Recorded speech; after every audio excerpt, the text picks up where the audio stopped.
West's slasher trilogy concludes with MaXXXine, paying homage to giallo films and 80s suspense thrillers.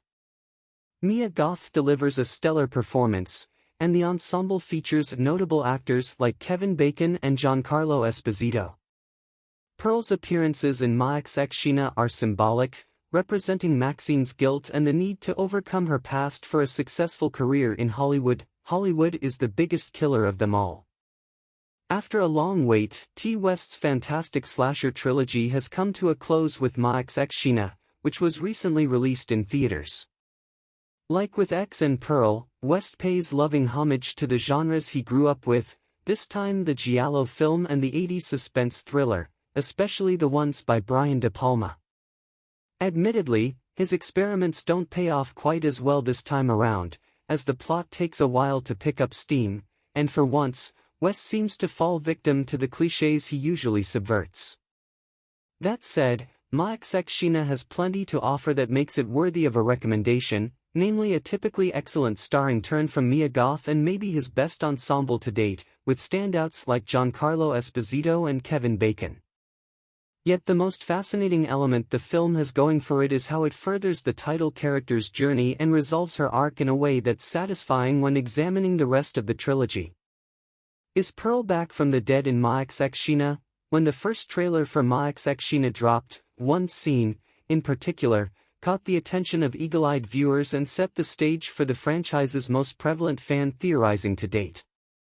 That scene took place at the house in the Universal Studios backlit that doubled as the set for the Bates Motel and Manor in Psycho.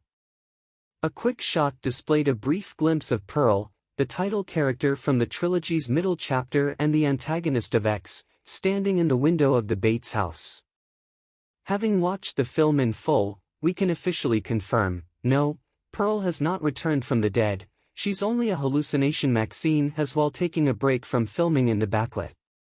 Granted, her particularly gruesome demise in X didn't leave much room for ambiguity, but as most speculated, Pearl's only appearances in the film come from either daydreams or flashbacks to the trilogy's previous installments. That being said, her death at the hands of Maxine informs most of the plot and themes present in MaXXXine. The most obvious of these is guilt, as the title character spends most of the first half struggling to legitimize herself as an actress, partially from the stigma of working in the porn industry but mostly from the demons from her past. The most obvious threat from the latter category comes from John Labatt, Kevin Bacon, returning to the genre that helped kickstart his career, a private investigator on her trail, suspicious of her involvement with the events in X.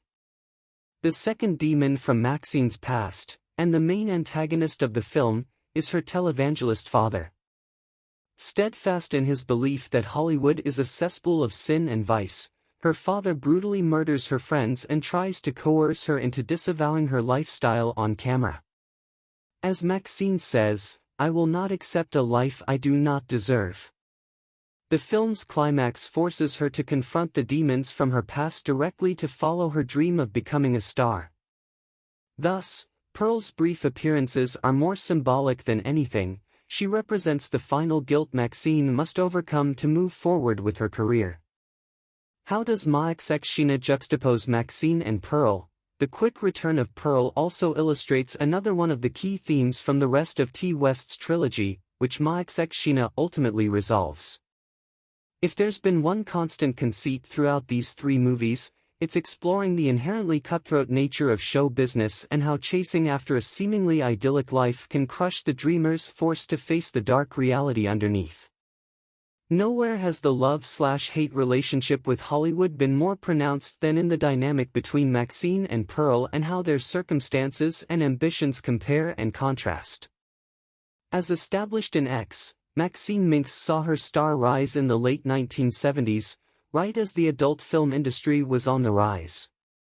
Born to a fundamentalist televangelist, Maxine ran away from home in favor of a more glamorous lifestyle filled with sex and drugs, granting her personal freedom and liberation from her past. However, as illustrated in Pearl, the sad fact is that the title character was never afforded these opportunities. She was every bit as starstruck with the movie industry as Maxine, But her conservative parents forced her to live a life of repression, ultimately driving her to madness and murder.